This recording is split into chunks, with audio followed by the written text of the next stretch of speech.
We're in Matthew 17. The question is in verse 17, and it's another sort of heavy one. O faithless and twisted generation, how long am I to be with you? How long am I to bear with you? It's not the nicest thing Jesus has ever said. O faithless, twisted generation. I think we need more context. Although I hate to tell you, by the time I get through all the context and explain some of the Greek, we're going to come back around to realizing he's talking to all of us. But I hope that he's not. When I first read it, I don't want him to be calling me faithless and twisted, but I also kind of know he's right. Let's look at the context. Matthew 17, beginning in verse 14. This is right after the transfiguration. It says, they came to the crowd, and a man came up, and this is to Jesus, and kneeling before him said, Lord, have mercy on my son, for he's an epileptic. He suffers terribly. Often he falls into the fire and often into the water, and I brought him to your disciples, and they could not heal him. And Jesus answered, O faithless and twisted generation, how long am I to be with you? How long am I to bear with you? Bring him here to me. Jesus rebuked the demon, and it came out of him, and the boy was healed instantly. Then the disciples came to Jesus privately, and they said, Why could we not cast it out? He said to them, Because of your little faith. For truly I say to you, if you have faith like a grain of mustard seed, you'll say to this mountain, Move from here to there, and it will move. Nothing will be impossible for you. The word of the Lord. Thanks be to God. So this is one of those stories we see in multiple places. It's in Matthew, Mark, and Luke, the things we call the synoptic gospels, those three. They're the more historical synopses of Jesus. So in Matthew, Mark, and Luke, we have this story.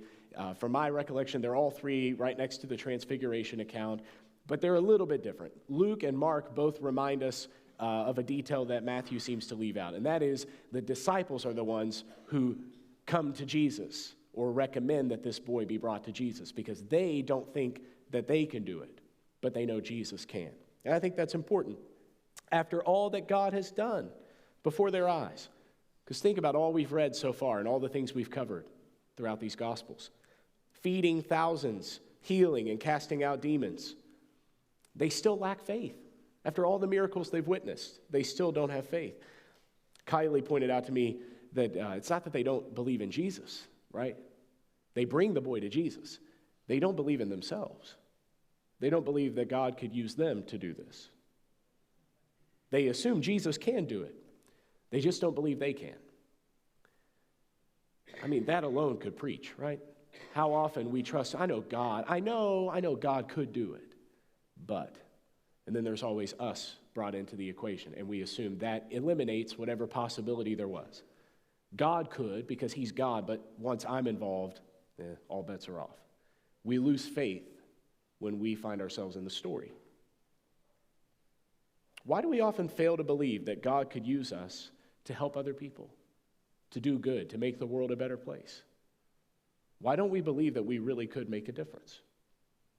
I think young people often believe that. They have zeal, they have excitement about changing the world, at least some of them. But by the time we grow up, which I think is just a fancy way of saying become cynical and lose our imaginations.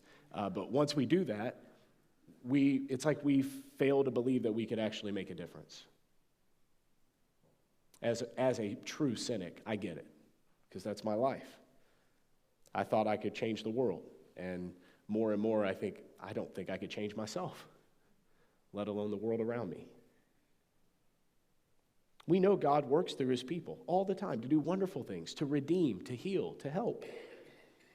So why do we doubt? It's not a new struggle. When I read this, I was immediately reminded of Moses, and so I went back and looked, and it's the same words. So it's uncanny. I mean, the overlap is uncanny. Jesus is quoting Moses from Deuteronomy 32:20. Moses said to the Israelites, this is, of course, in the Old Testament. He said, I will hide my face from them. I will see what their end will be, for they are, and then the word perverse is the same word as twisted. They are a perverse or twisted generation, children in whom is no faithfulness. Well, faithless and no faithfulness are the same thing. They're faithless. They're without faithfulness, and they are twisted or perverted. They're distorted. They're not who they're meant to be. That's part of the song that Moses sings just before his death in the Old Covenant. It's a last-ditch effort to communicate with Israel about their relationship to God, at least the way Moses could see it. I think Jesus clearly had that in mind now that he's speaking to his disciples many, many centuries later. And he's saying to his friends, particularly to 12 disciples that are a picture of the 12 tribes of Israel. This is all supposed to overlap. And he says to his friends, this is just like Moses and the Israelites. God does amazing things, and immediately they doubt that God could keep doing amazing things. Sure, God can do it when he feels like it, but when he asks them to be part of it, they assume it's not going to happen. They bring themselves in, and so doubt develops. I wonder how often you doubt that God could do something through you or for you, even though you know he's done it before. We still have this problem. So I went back and looked at the words, the actual words, like faithless and twisted, this generation. I want to talk about that for a moment. I've tried to get away from the Greek and Hebrew in my sermons because I know it's not that helpful, but sometimes it is, and I think this could be helpful. The word faithless is maybe more obvious in English, at least what it means. Moses, of course, said without faithfulness, which is helpful because pistis, faith, is actually about loyalty, trustworthiness. We often think of it as belief system, your faith. If you say my faith as a Christian, you mean the stuff you believe. But faith, in its real meaning, in its semantic meaning as a word, is about loyalty and devotion, faithfulness. So to whom are you faithful? That's the question of faith. To whom do you belong? Of course, we hope the answer is God through Christ. For some of us, it might not be. But that's what faithfulness refers to. So to not have faithfulness is to have a lack of loyalty. It's not that you believe or don't believe. It's that you are faithful or you are not faithful. You are loyal or not loyal. The lack of loyalty looks like hesitation, doubt, distrust. We know what that's like. Who hasn't felt faithless before? Who here hasn't struggled in their loyalty to God? It's a common problem. And apparently that hinders us from helping others in need. The disciples were unable to heal the sick child because they had grown faithless. Jesus says in Mark's gospel that they only could have done this with fasting and prayer. Once again, Matthew doesn't mention that detail. But Mark says Jesus told them, they asked Jesus, how could we have done this? Obviously you were able to do it. Why couldn't we do it? And he says, this only comes out through fasting and prayer. So he says your faithlessness is what caused you not to be able to do it. And the solution to faithlessness is not more faith. It's not believing more. It's doing things that build loyalty, fasting and praying, disciplines that bring you back to God. So in Mark's gospel, it's very clear. The reason the disciples couldn't do this isn't because they didn't believe enough. It's because they had drifted from God. They weren't as close as they needed to be. And that's something we all can relate to. Often when we struggle with our lives, our beliefs, our Christianity, whatever we want to call it, we think it's because we just need to believe more. We need more information. We need to study the Bible more, something like that. But it's often in your day-to-day walk. It's the things you do with your life that lead you to or away from God. And that's what leads us to places of spiritual weakness or strength. It's all about our devotion, our actions that bring us closer to God. If we move away from God, if we practice faithlessness, then we become distorted. And that's where the word diastromene comes in. Diastromene, which is translated perverse or twisted, literally comes from dia, which means to go across to the other side, and strepho, which is when we turn, change direction. So it's to turn and go across. It's to change your path. It's not so much to be a bad person. When you think perverted, you think a bad person because we think of the word pervert in English. But that's not good. What you need to think of is perversion, when you mess something up, something that was really great and you make it not so great. You have perverted it. You've twisted it. You've turned it into something else. That's a really literal way to look at the word. And I think that's helpful when you've changed direction. So you drift away from God, and naturally you're now going in a different direction. That's what it means to be faithless and twisted. It means to slowly pull away from God and end up drifting into another place, away from God.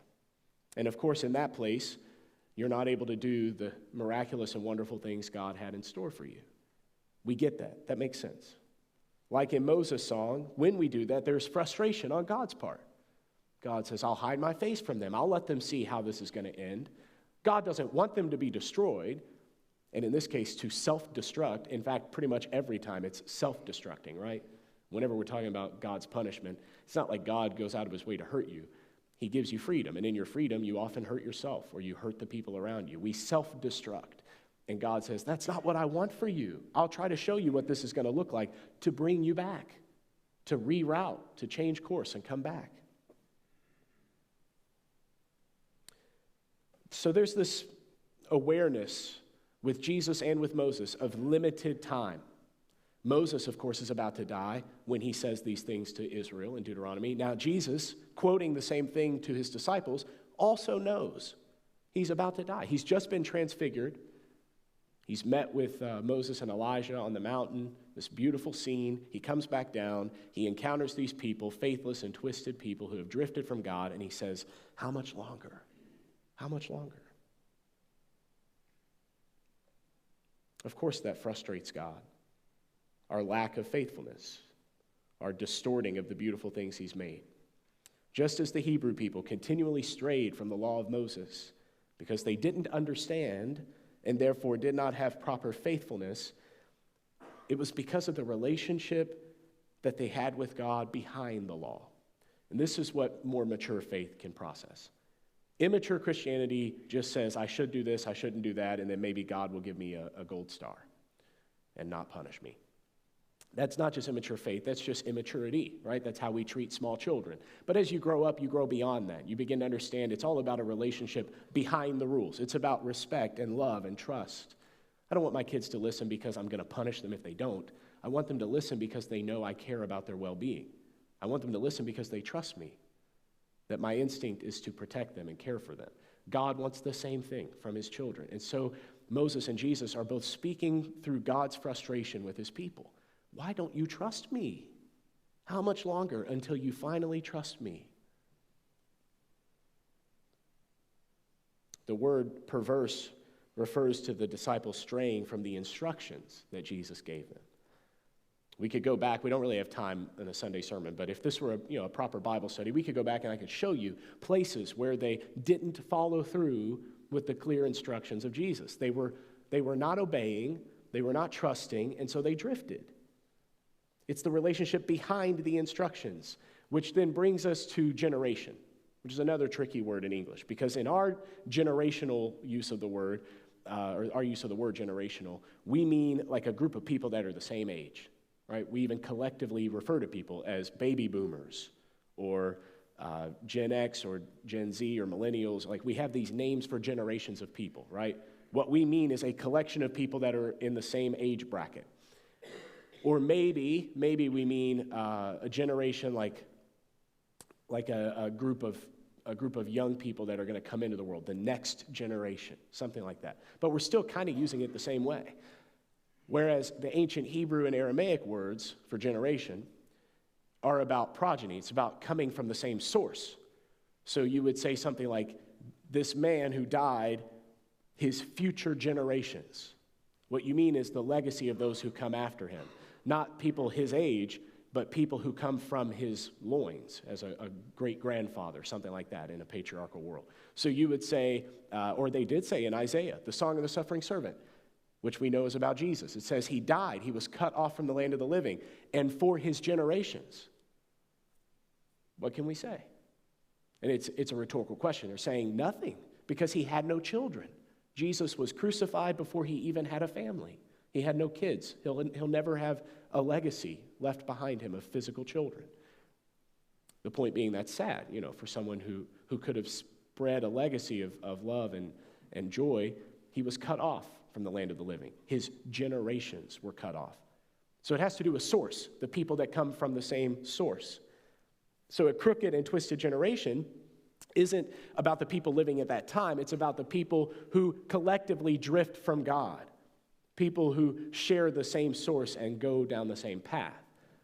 That's what we mean by this generation. So Jesus isn't just speaking to the Israelites in his day and his disciples. Moses wasn't just speaking to the Hebrew people coming out of slavery, trying to prepare for a promised land inheritance. They're speaking to us. They're speaking to all those children of God who from the same source have drifted together collectively away from God, who have been distorted. So Jesus speaks to all of us, invites us to trust God, to obey God, and yet is seemingly frustrated that we are so disloyal. We are a part of the group of people, at least I hope you are part of the group of people, the generation, who has seen God do impossible things. And yet most of us still struggle to believe that he could do what he says he will do in our own lives. We see miracles every day, and yet we still discredit the possibility of miracles in our own lives. Certainly if the miracle happens through us, if we could change, if we could help someone, save someone, redeem someone. It's hard to believe. And so Jesus speaks to us, and he's frustrated with us. Some of my favorite moments in the Bible are when Jesus gets irritated or frustrated to remind me that he was truly human, truly God and truly man. I wonder if you ever get fed up with people. It was like a quiet chuckle in the room. I think that means yes. I know someone who did, my dad. Good golly. He could get very frustrated. He tried to teach me things when I was a kid. My dad built homes for a living. He was a construction, he was like a framer, drywaller, roofer who ended up learning all the other stuff on the job. And so eventually he was building homes from the ground up. Really remarkable for a guy with a GED, a high school dropout. My dad was a pretty remarkable man and a hard worker. I wasn't, and I'm still not always. He tried. He tried to teach me. He'd say, here, take this tool, do this, do that, hold the flashlight. It didn't go well most of the time.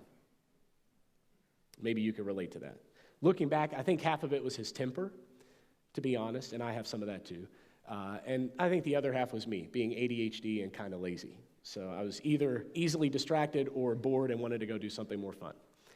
And that doesn't bode well when your dad's trying to teach you how to build stuff. So, like many of you, I would guess, my dad would sometimes just do it himself. Anybody ever have that? Try to show you something, you become, either you're just not able to do it, because that's true too, right? I was a kid, so there's just things I didn't know how to do that he could do so much more efficiently. And then other times I was distracted, I was being lazy, I was complaining. It's so hot, I'm sweating, can we do this inside? That kind of stuff. And so eventually he would just say, just get out of the way, I'll do it. Just watch me do it. Here, just watch me do it. I probably heard that a million times. Here, I'll just do it. I'll just do it. Watch me. You know what my dad didn't do? He didn't say, let me go find another son that could do this better. As a kid, I didn't appreciate that. I was bitter. I was bitter even as an adult. Maybe until this week, as I've had to process it, I've been bitter that my dad would just do it himself, because it made me feel ashamed that I wasn't enough, that like most people, I needed my dad's approval. And probably a lot of my mental health is connected to that, like many of you. Now that I'm older and I'm understanding that, it makes a lot more sense to me. But looking back on it, my dad never wanted a different child. He never made me feel like he wished he had a different son who could do these things better, who wasn't so easily distracted, or anything like that. I think he just needed to get something done, and he was hoping I could learn by watching him do it. Foolishly and bitterly, I would often not watch him do it. Or out of spite, I would watch him do it and grumble the whole time and think, why didn't you just let me try? It's tough to deal with now that I'm grown looking back on it. I grew so lazy or indignant that I would watch him do it, but I wasn't interested in learning because I knew next time he would just do it again. I would probably never need to do it at all. And until this week, I never realized that that's exactly what Jesus' disciples were doing. Jesus says, here, now it's your turn. Go in pairs. Go into all these towns. Tell them what we're doing. You'll have the same powers that I have. You'll be able to do miracles. And they don't follow instructions, and they come back to Jesus, and they say, we don't know what we're doing. Here, you do it. And he says, okay, fine. Watch, I'll do it again. He doesn't say, give me new disciples who will actually do what I say. Bring me some new disciples who will learn quicker, who will be more efficient. Jesus doesn't give up on his friends. Just like my dad didn't give up on me. Of course, he's gone now. And I let that bitterness and pride win out. And I can't ask him to teach me things anymore. Now I have to watch strangers do things on YouTube and hope that I don't screw it up, which is not as great as I thought it was going to be. I'd take my dad any day over YouTube videos. It's one of my greatest regrets. Here's Jesus telling his disciples, how much longer am I going to be with you? I think that he asks it in frustration, but now I'm wondering, maybe he asks it out of sadness. How much longer am I going to be with you? You are twisted and disloyal people, and I'm not going to be here much longer to help you. When are you going to get this? Maybe that's how he asked it. Maybe it was with concern in his voice. God incarnate is with them. And what does God do when he begins to lose patience with us? He says, watch, I'll do it myself. Watch me do it. Learn from my example. And now I wonder if we ever become indignant, if we ever feel bitter that we can't do all these things that we think we should be able to do as followers of Christ. And we just keep bringing it all back to God, saying, God, here, you do it. How many of our prayer lives are just us taking all the stuff that we might have actually had some ability to change or help or fix, and we just take it all and dump it on God night after night and say, here, God, do something with this mess. And how much of it God probably whispers back to us, I made you to do a little bit of something with that mess. There's some things you could do. And yet God doesn't give up on you. He doesn't trade you in for a better child. God would never do that. In fact, he said he will never leave you nor forsake you. In the Psalms, we find King David asking questions like Jesus' questions. Psalm 13. This time it's a human asking God, how much longer? How much longer? How long, O Lord? Will you forget me forever? How long will you hide your face from me? How long? How long must I take counsel in my soul, have sorrow in my heart all day? How long shall my enemy be exalted over me? Consider and answer me, O Lord my God. Light up my eyes, lest I sleep the sleep of death. Lest my enemy say, I have prevailed over him. Lest my foes rejoice because I'm shaken. But I have trusted in your steadfast love. My heart will rejoice in your salvation. I will sing to the Lord because he has dealt bountifully with me. The word of the psalmist. Thanks be to God. How long? How long? That last verse, verse 5, he says, but I will. But is a life-changing word. It's, representative of the comma, the pause, the change of direction. Yes, all of this, but there's always something else, right? That's life-giving. At times, the word but is the only thing we have to carry us forward. It's just that, yes, but I know there's something else there. It's the alternative. It's hope. It's a pause button on our frustration. It reorients us to say, yes, this looks grim, it looks dark, it looks impossible, but I know God can do something with that. How long must I be here with you? Maybe, another way I read the question, maybe Jesus is saying, how long do I have to be here with you, twisted, crooked, perverted, whatever word we want to translate there, faithless generation? How long do I have to be here with you in this place? And maybe it was more of a wishful future hope that eventually you're going to be with me in a better place. How much longer do I have to be here with you? When will you finally come and be with me? In fact, John's gospel tells us that, right? John 14. I go there to prepare a place for you so that where I am, you also may be. And if I didn't plan to do that, why would I tell you? Of course, I have a place prepared for you. You will be where I am. You will be like me. You will share in my divine glory. The ancients called it theosis, to become part of the divine, to be sort of swallowed up into the presence of God forever. We can't even imagine what that will be like, that glory, that goodness for all eternity. What a beautiful promise. Jesus came to be with us in this twisted and faithless world for a moment so that he could transport us to be where he is, in pure perfection in paradise forever. What a gift. Eventually, we will do what Jesus does. We will be made like him. We will share in his glory. But learning to be like Jesus is a long, trying, difficult process. That's why we come back week after week and gather together, because we're all on this journey. We're trying to be like Jesus, and it's hard. As we mentioned before, it requires staying close to God. Spiritual disciplines like fasting and prayer, they help keep us faithful. But if we're honest with ourselves, we lack discipline. I lack discipline. We stray. We wander from the path. We often prove to be faithless. As expected, Jesus gets frustrated, like my dad would get frustrated with me. Whenever my mind would wander, or I would get distracted, or sort of zone out. Where's the good news in that? Well, it's that we know from experience, love develops in the crucible of life. Love develops under pressure. Like all beautiful things, they are made beautiful through trial, through pain. Sometimes we begin to learn, but then we still need someone to help us finish the work. And there's God. Enter Jesus, ready to help us, ready to do what we can't do on our own, ready to finish what we start, because he can't start a project with us and not bring it to completion. And so we don't worry that it's ever going to get done. God will make sure it gets done, but he's asking you to help. He's inviting you to learn and work alongside him, to be part of what he's doing.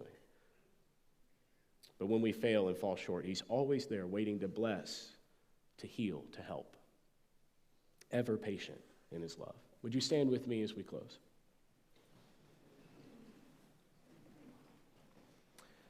As disciples of Jesus, we're apprentices. We're like, on our way to being journeymen, something like that. We're learning the trade of being like Jesus, learning to do what he does, the way he does it. He leads us along his path. He teaches us many things, and he calls us to do things that seem impossible. But when we truly can't seem to get it, whether it's out of ignorance or inability or maybe even distraction or laziness, whatever it is that hinders us, when we can't seem to do what Jesus calls us to do, he takes the cross out of our hands and he says, "Here, let me help you. Let me do it with you. Let me do it for you." And so he invites us, "Take my yoke upon you. My burden is easy. It's light. I will help you pull this thing. We will pull this plow together. This harvest will be ours to share. So let me do it. Let me show you again. Maybe next time you'll get it right." What a patient God. So this morning that leaves us to answer the question of Jesus. However he might have asked it, how much longer do I have to bear with you people? And the good news is that we already know. Forever and ever and ever. Would you pray with me? God, we're so grateful that your love never ends. We are people who often show disloyalty. I have friends that I may never speak to again. I have loved ones that I don't talk to enough. My love is so imperfect. It's fleeting. It's weak. But your love is so strong and permanent and trustworthy. You are reliable in ways that we can't even imagine. You are a pillar, a firm foundation. We can trust you.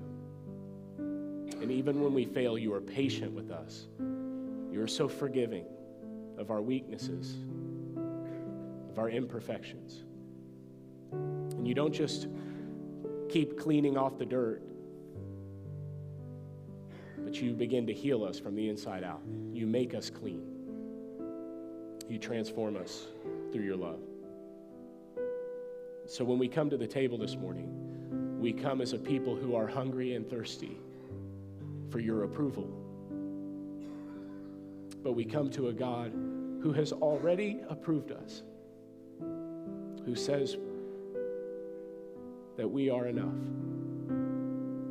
who called us treasure and was willing to give all he had to make us his own. That's the kind of God you are. And so we thank you this morning. And we come with gratitude to the table of our Lord Jesus. And all of his people said, amen.